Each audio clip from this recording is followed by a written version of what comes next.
What career path did you choose that you strongly advise against? My wife would say, if you want to be an artist, don't get a Masters of Fine Arts, become a welder.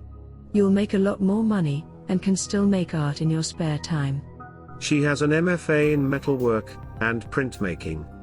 She works for a world-class art museum as an associate curator, and has been there for 19 years. She wouldn't qualify to be hired for that position now, she'd need a doctorate. They aren't even hiring secretaries unless they have at least a master's, because there are so many art degree grads out there. I have a high school, and some college education. I make more, don't have to work weekends, and can still make art, too. I have a friend who has a degree in digital arts, and is working fast food because she can't find any other job. She had to quit her amusement park job because she didn't have a car, and the 2-hour bus ride wasn't worth the low pay. Guarantee her portfolio is I am not trying to offend your friend. There is an oversaturation of subpar artists. Anything below a registered nurse, physician assistant, or a doctor in the medical field. You will constantly be shitted on, and the people above you will do whatever it takes to make your life hell, in that field. Source: I was a medical assistant, and my fiancé was a surgical technician that worked with RNs at a hospital. True story. As a former medical assistant, I might even change your statement to anything below a doctor. You most likely will not become the next Gordon Ramsay, or Bobby Flay. If you want to be a cook, or chef, instead of starring in your own Food Network show, you'll enjoy the following: long hours, little pay, never having a Saturday night off, mad knife skills, and asbestos hands, fluency in restaurant Spanish, más platos, the pleasure of working with some of the most insane, talented, funny, criminal, medicated, loyal people you'll ever met. Restaurant industry. Management specifically. Plenty of jobs, but the salary cap is fairly low for the crap you have to put up with. This, so much. That treat you like plebeians because you are serving them.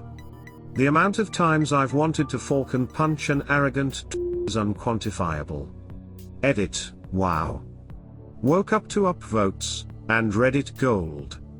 Thanks awesome strangers. But all you could do was falcon lunch them. Wow. It's more satisfying than a falcon brunch. We once had a piano tuner visit my piano class. His first words: Never become a piano tuner. Maybe, he just didn't need any of you competing with him, for already limited work. Don't ever work retail if you like people. You will learn to hate. It is the path to the dark side. I don't know how it worked out, but I hate people, and somehow loved my job in retail. Yep. The trick is not to give a help people out, but don't take anything personally, and don't get invested in helping anyone personally. Just treat it as a job, and do the job as described, in other words inform, and sell shit to people, and retail is fine. Photography. It's oversaturated right now because everyone thinks they're a professional photographer with their digital cameras. It's especially hard if looking to get editorial or advertising work. Super competitive, and you have to almost know someone at an agency or magazine already. Photography, oversaturated. Oh, you. Oh my god. Yes. I help my friend as a second shooter for weddings sometimes, and everyone attending the weddings have DSLRs, and are following us around trying to shoot over our shoulders. And people's expectations of how much they should pay is way lower than what needs to be charged, so clients are always constantly trying to lowball. Photography is a business/branding and marketing job now if you want to be successful. The barrier for entry is extremely low, but the capacity for success will virtually always be present. Law enforcement. You could be the world's greatest cop, and the nicest guy, but people will hate you anyway. Nobody calls the cops because they are having a good day. 911, what's your emergency? I just saved a bunch of money on my car insurance. Advertising, specifically in a media agency. It's not like Mad Men. Sure, there are some fun parties and freebies. However, the pay sucks, the hours suck, and you start to become jaded and hate everything you see online or on TV. Clients also tend to be pretty dumb. Edit. I'm referring to media agencies. Creative agencies are an entirely different entity in advertising. If you went to school for copywriting, design, web development, video, or any of that stuff, you'd be looking at a creative agency, and not a media agency. Basically anything creative. Media agencies are strategists, buyers, and the like. We spend more time emailing vendors, and on Excel than anything else. Edit 2. I know Mad Men was about a creative agency.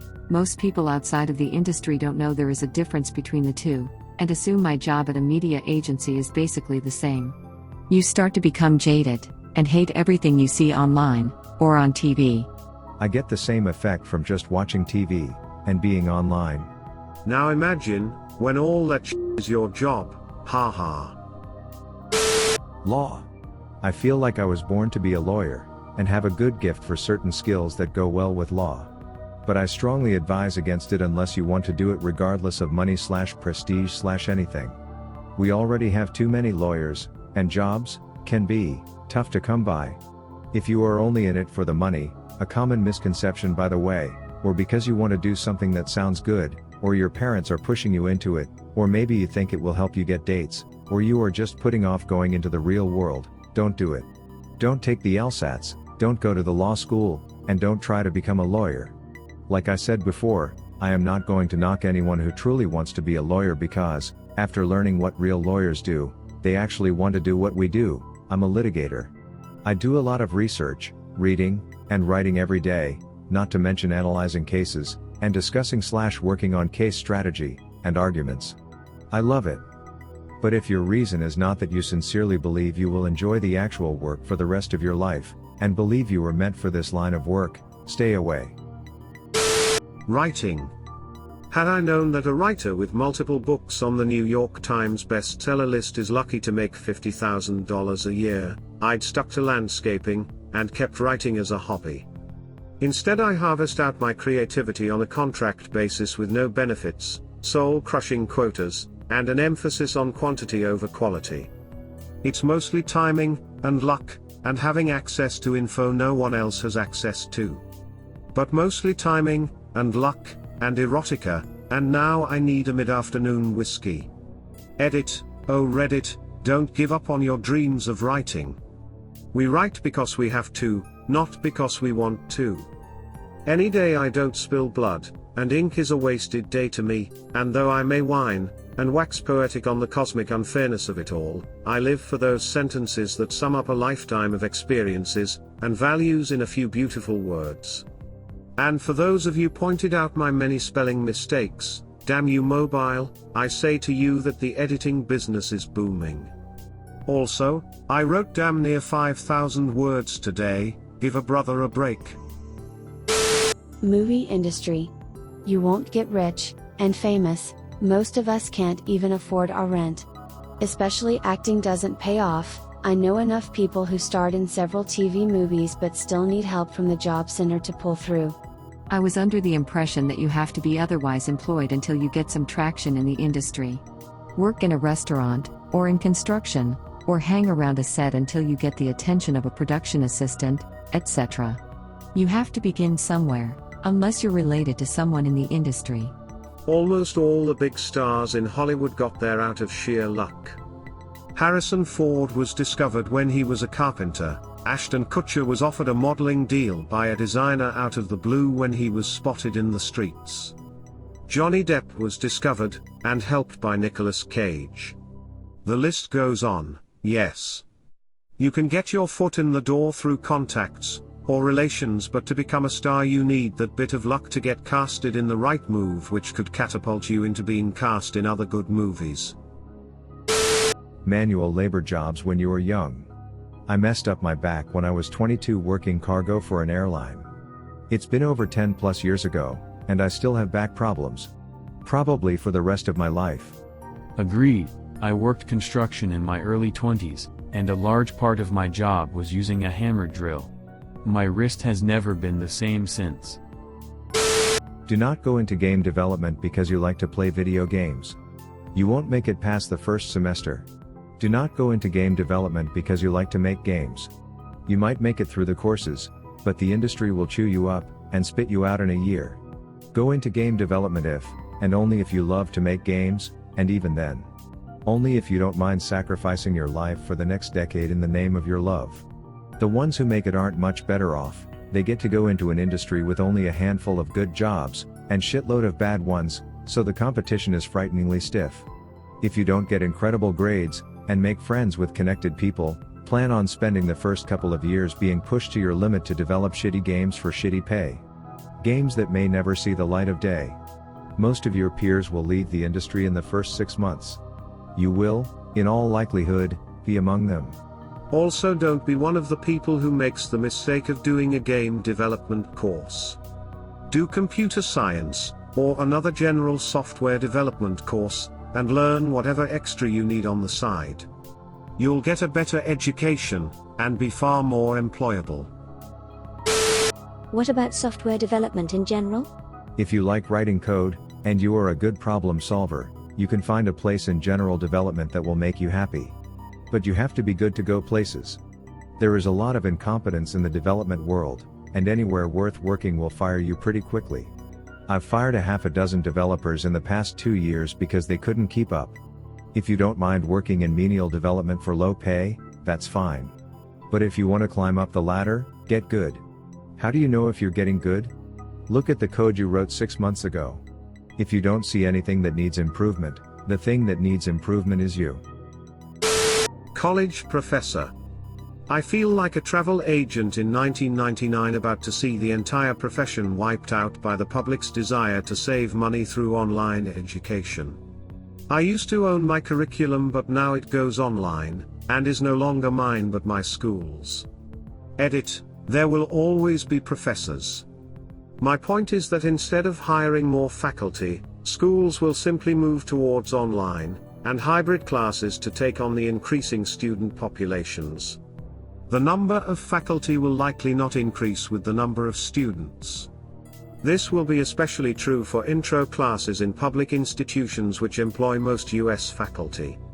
Yeah, you can still get a travel agent to help plan that exotic trip to India, but for your Hawaiian vacation, everyone just uses Expedia. Retail pharmacy. Yes, the 100K starting pay is tempting. What's not is the 14-hour workdays, of essentially being an insurance claims, the abusive and unhygienic customers, and the overall dead-endedness of the job. I'd rather do that, and earn $100,000 than do that, and earn $20,000 in retail. I think we need another Reddit post asking why everyone loves their chosen careers. Holy suddenly I have no idea what I want to do anymore. These are other people's unscientific judgments of their own jobs, which they may be using as metaphors to hold all of their spite towards a world they are woefully unprepared for. This is entirely forgivable, as the society they live in probably dissuades them from complaining about the things that really bug them, like alienation, feeling like a little child in a grown-up's body, and suppression of feelings.